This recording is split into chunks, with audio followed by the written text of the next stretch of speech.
বিশ্বনাথ চাৰিআলিৰ শংকৰদেৱ শিশু বিদ্যা নিকেতনৰ উল্লেখযোগ্য পদক্ষেপ আৰক্ষী বিষয়াক সম্বৰ্ধনা জ্ঞাপন।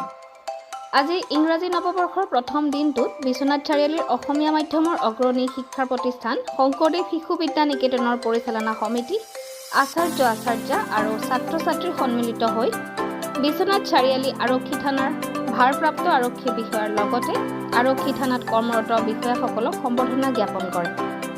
পুৱা 10:30 বজাৰ পৰা অনুষ্ঠিত হোৱা এই সম্বৰ্ধনা অনুষ্ঠানটো পৰিচালনা কৰে নিকেতনৰ প্ৰধান আচাৰ্য প্ৰফুল্ল ভৰালীয়ে।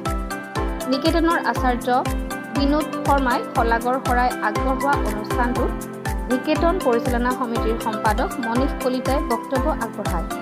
নিকেতন পৰিচালনা সমিতিৰ সহকাৰী সম্পাদক ত্ৰিদীপ বৰুৱা, ছাত্ৰ-ছাত্ৰী, আচাৰ্য, অভিভাৱক, অভিভাৱিকা উপস্থিত থকা আজিৰ এই অনুষ্ঠানত অৰ্ধশতাধিক আৰক্ষীৰ লোকক সম্বৰ্ধনা জ্ঞাপন কৰা হয়।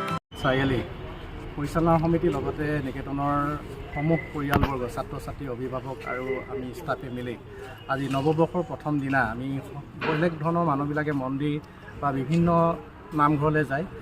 আমিও এটা ব্যতিক্ৰমভাৱে আমি চিন্তা কৰিলোঁ যে যিসকল ব্যক্তি নেকি দেশখনৰ সুৰক্ষাৰ বাবে সদায় দিনে ৰাতিয়ে ৰাস্তাই পদূলিয়ে নিয়োজিত হৈ থাকে আৰু আমি মানুহ হিচাপে এই পৃথিৱীখনত জন্ম লৈ প্ৰথমে আমি ভগৱানক চিন্তা কৰাৰ পিছতেই খোৱাৰ সময়ত এপাক যিসকলে দেশখন নেকি সুৰক্ষাত ৰাখিছে বা যাৰ সুৰক্ষাত আমি ৰাতি নিশ্চিন্ত মনে টোপনি যাব পাৰোঁ, সেইসকল ব্যক্তিলেহে আমি এপাক মনত পেলাব লাগে। এনেধৰণৰ বিশেষ ব্যক্তিৰ মুখত শুনিছিলোঁ।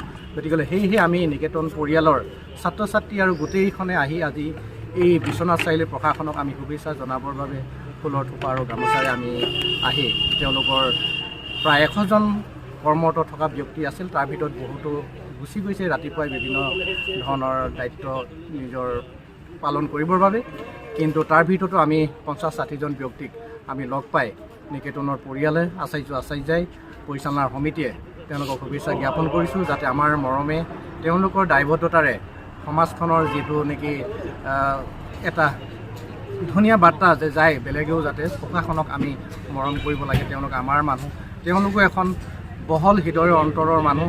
বাটে পথে তেওঁলোকে সদায় ৰাস্তাত থাকি বিভিন্ন ধৰণে আমাক ৰাতি যে লগ পায় যে কিয় ওলাই আহিছা, এনেধৰণে ঘৰত সোমাই থাকিবলৈ কয়। ক'ভিডৰ সময়ত আমি দেখিছোঁ তেওঁলোকে নিজৰ জীৱনটোক তুচ্ছ কৰি অন্য মানুহক ঘৰৰ ভিতৰত সোমাই জীয়াই থাকিবলৈ, বাচি থাকিবৰ বাবে যি সেৱা আগবঢ়াইছিল। গতিকে এনেধৰণে তেওঁলোকে অনাগত দিনবিলাকত কৰ্মস্পৃহাৰ পোৱাৰ উদ্দেশ্যে আমি আজি নিকেতন পৰিয়ালে আহি ইয়াত শুভেচ্ছা জ্ঞাপন কৰিবলৈ আহিছোঁ। গতিকেলৈ এয়াই আছিল আমাৰ উদ্দেশ্য আজিৰ দিনটোৰ বাবে। ধন্যবাদ। বিশ্বনাথৰ পৰা ৰমেশ চন্দ্ৰ চৰেণ, অমৃত নিউজ।